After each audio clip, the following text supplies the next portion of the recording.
All right, so moving on to the fifth Hermetic principle of rhythm. I've, if you have just seen this video for some reason, the first four principles are there. Scroll back and check those, but I'm just going to go ahead and go through each one just for sake of catching up to where we are. The first Hermetic principle of all mind is that the all is mind, the universe is mental. That's the first premise, that's the first principle. Everything that exists within what is essentially the concept of non-local mind in modern terms. Everybody knows, well, a lot of people have been hearing about 3 Nobel Prizes went out for work in quantum entanglement that leads to non-locality.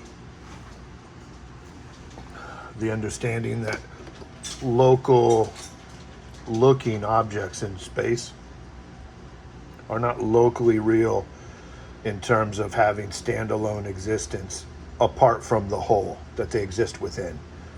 That whatever looks to be the part is the whole itself being perceived as part, in other words. So that's the first principle. This would be non-local mind. If it's non-local existence that's not mind, then you have the hard problem of consciousness. Well, this doesn't have that because it's eternal. You don't need to explain consciousness. It's what exists. It's what eternally exists. It's what's there, and within it, all the rest happens. Second Hermetic principle, as given in the Kabbalion, is correspondence. As above, so below. And you'll notice I've made it red, the down arrow. This is the upper planes of existence. The flow is from the upper to the lower.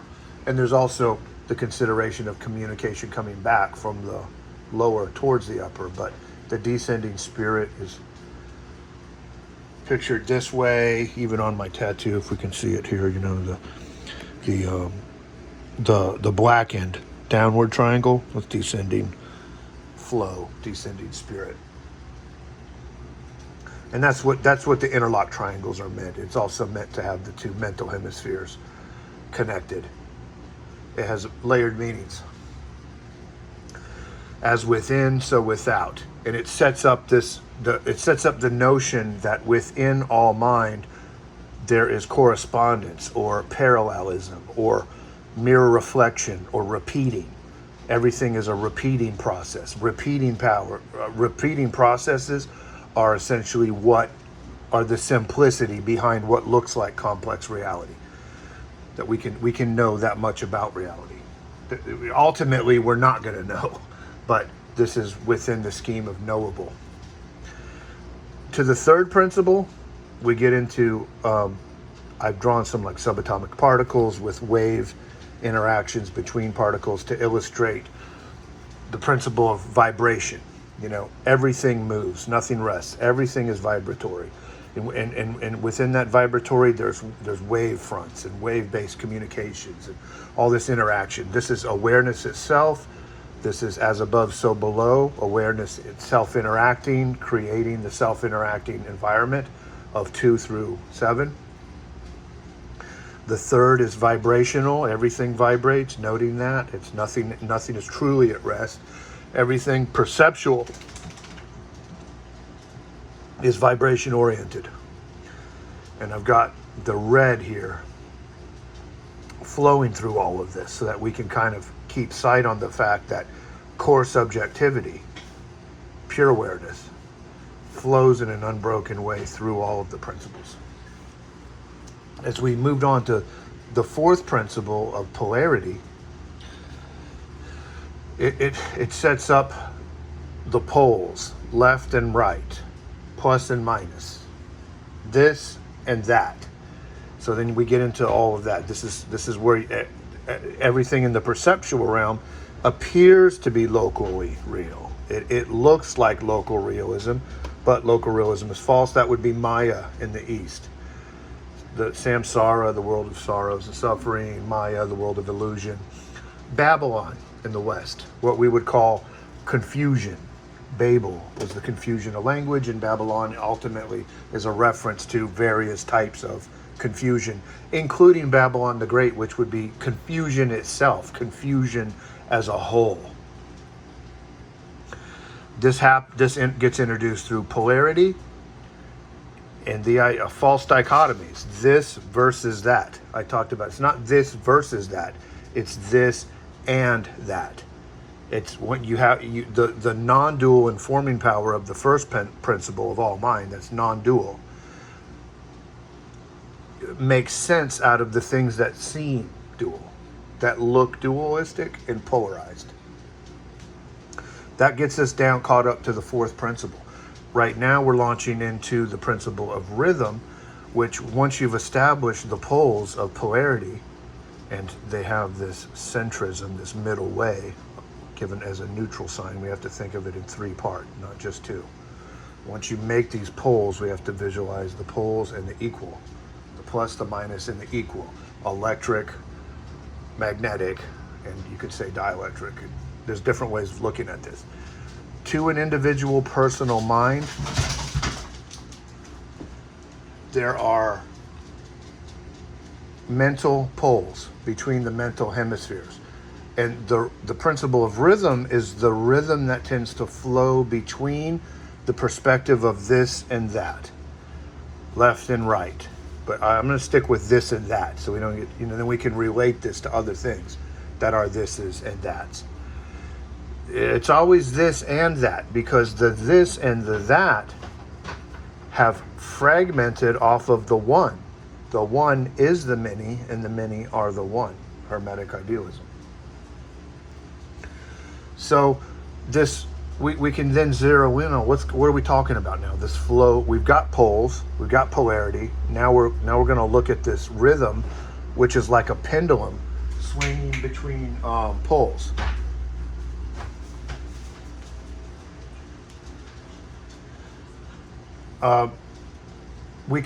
I've drawn it this way. We've got a pendulum going off to the left, what we're looking at is left, and then a pendulum off to what we're looking at is right, and then one kind of sat here in the middle in the neutral zone.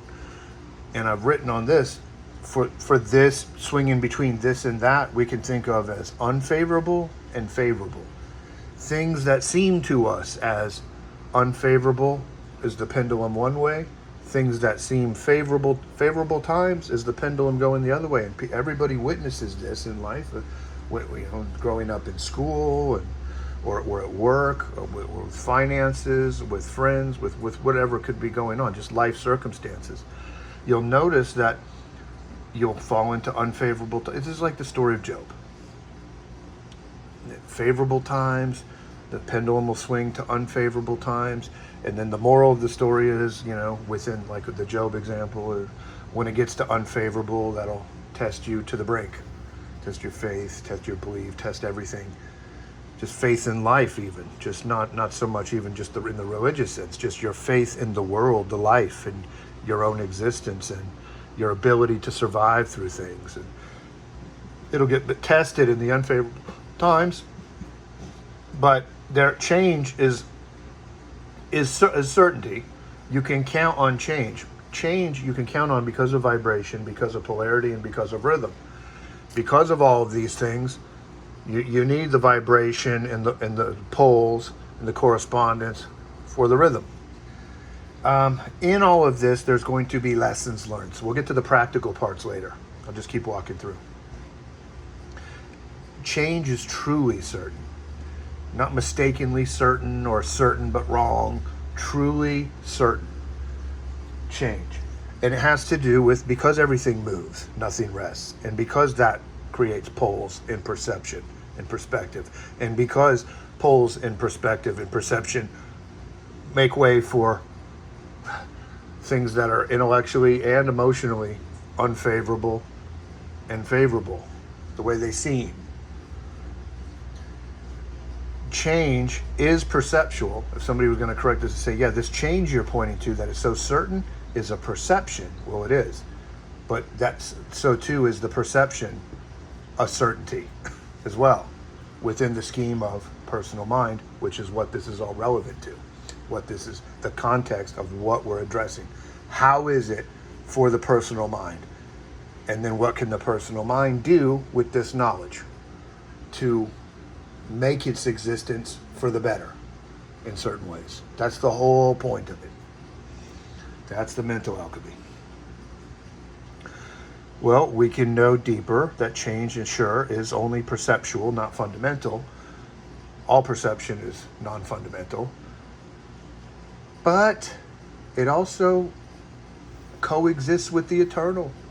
Time and eternity coexist in perspective. You know, it gets even deeper than that. And at some point, you're going to have to say, "Oh, whoa!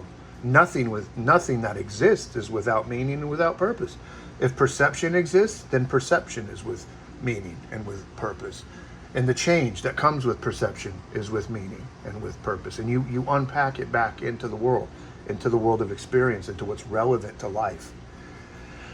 Physicalism would understand this as something like entropy within the field of perception. We witness the entropy would be an example of constant change as an absolute.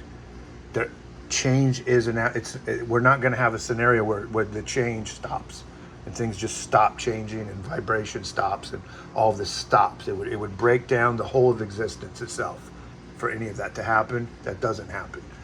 If that had happened any time in the past, we wouldn't be thinking about it right now, because existence itself would not exist. And kind of wrap your mind around that a little bit. And I wanted to make a key point here. The fourth principle equals the fifth principle. Well, they all do, but you need to have these poles in order for the principle of rhythm to be flowing between the delineated poles. So this is what I earmarked as what needs to be spoken of. What's practical about this is just like, for those that are just, riding the pendulum as it swings and not trying to do anything fancy and like get yourself out of the pendulum or something, you just have to kind of take your licks. You get favorable times, you see the unfavorable coming, it's like, here it comes. Well, you ride it out. Well, while you're on the unfavorable side, you can be pretty certain as you can be about anything, that it won't just stay there. It will go back to the other side. But when you get to the other side, you have to have the discipline of knowing it's going to change again. It's not going to stay the same. Now, the Kabbalion offers a different opportunity to people. If you go and read through, again, it wants you to figure it out mostly, but it's going to point out that a skilled alchemist, mental alchemist, can be over here while things are on the favorable side, but then through raising their own personal vibration, we're going to leave that open to people figuring out how to do. Not just give away everything and spoon feed the entire thing. The Kabbalion is not about spoon feeding, it's about just orienting and then letting people figure out on their own. I'm going to keep with this tradition. Rising up above the pendulum swing, mentally getting, so that you're not riding out this horrific, unfavorable swing over here. Your mind is up here, not down here. That's what they're explaining in the Kabbalion about how talent